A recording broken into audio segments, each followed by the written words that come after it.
All right, guys, the next test, we are checking out hip flexor mobility, or ability to hip extend. Jeremy is going to grab his left leg. He's going to pull it towards his chest. There we go. And he's going to lay flat on the box. Forgot to tell you, I have two boxes set up there. And then here's what we're looking at. So I don't want him to over crank that, but he's going to have that pulled up pretty good. So his back is flat against the box. And then he's going to allow this leg to relax and hang out.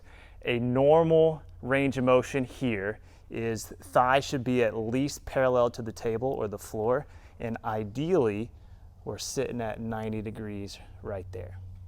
So Jeremy probably already feels a little stretch, so he's got a little bit of tightness in that hip flexor.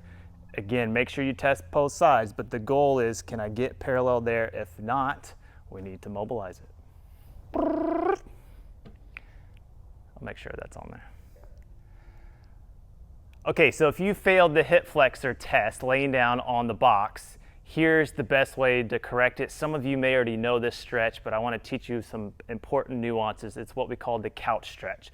And the goal here is to stretch out the hip flexor here in the front of the hip. So the setup is this. I like to go hands and knees first. I'm going to prop that foot up on the box, drive that knee close to the box, other foot up to here. Now here's probably the most important part to me. Before I try to just to go upright here, I really want you to think about turn on the abdominals, tighten this butt cheek, and then if I have any range of motion left, I'm going to come a little bit more towards an upright position.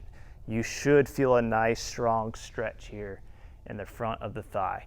What I don't want is this, so we're going to pull the ribs down, tighten the glute, feel a nice stretch here. I want a solid 1 minute hold at least in this stretch, and you might even do it a couple of times. Retest, did your length improve? Give it a shot.